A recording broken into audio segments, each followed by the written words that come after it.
It certainly proved to be, and a wonderfully entertaining and successful franchise, as has been the Lord of the Rings films and The Hobbit. Now, in 2003, when that came into your life, no one in Hollywood was expecting just how big that was going to become. Peter Jackson and Fran Walsh maybe didn't have like a huge track record that would suggest it. So how did they make you buy into their vision? I had read The Hobbit when I was young, but I hadn't graduated onto the great book, Lord of the Rings. I never worn the pin, Gandalf for president, which was the famous... Lord of the Rings took off in America rather than England first, and so they came round to my house, like a couple of hobbits, actually. But I'm not sure that Peter Jackson was even wearing shoes. He never does in New Zealand. And they sat on my sofa and they showed me some designs and they talked about the story. And rather grandly, I said, well, let me read the script. Oh, dear. And I wasn't mad keen. It was a year living in New Zealand, a place I'd always wanted to visit. I'd heard how beautiful it was. A year away from home, on a script that wasn't quite complete, based on books that I didn't know about. It wasn't the huge, big, chance of a lifetime that it turned out to be. Oh. A number of stories involved in how I very nearly couldn't do it because initially I was asked by Tom Cruise to be in the Mission Impossible 2. And they would only show me a part of one scene.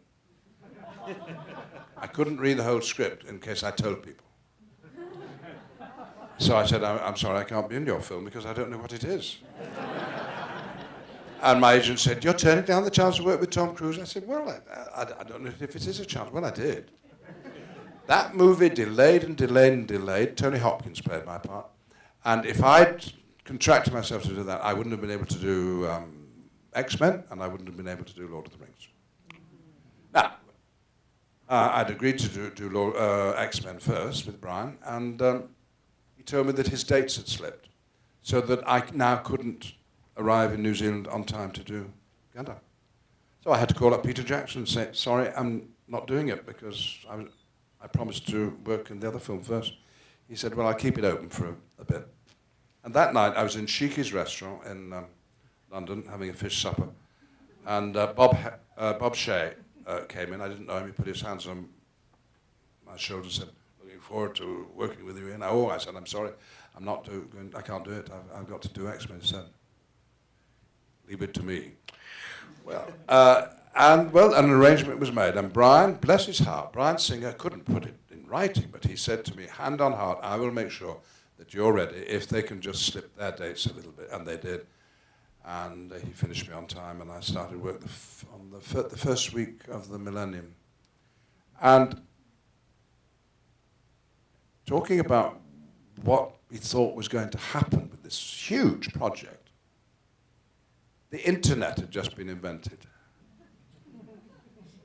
You could send emails to people. You could access people's websites. You could begin to communicate with people who you would never meet. Like-minded people. And I used to send a regular diary from the set, as did Peter. And together we invented blogging. Congratulations. It had not been done before.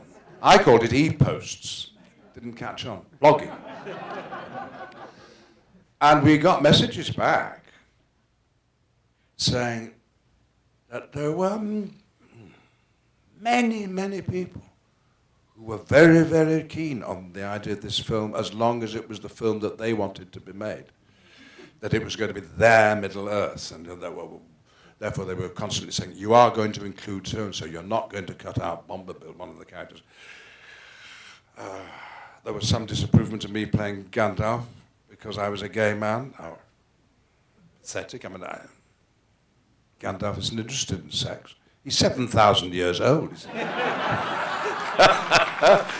He's got over sex long ago. Anyway, we got the sense that there was an eager audience, and much to the disapproval of the PR people of the studio, under the radar, as it were, Peter and I were contacting these people and keeping them sweet. By the time the first film came out and we went back to New Zealand to do pickups on the second and then third films, we knew there were millions of people who couldn't wait for the films that were yet to come.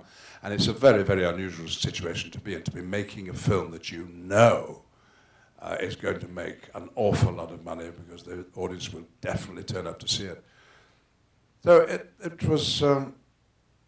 was all charming, and to be placed at the center of all that, which I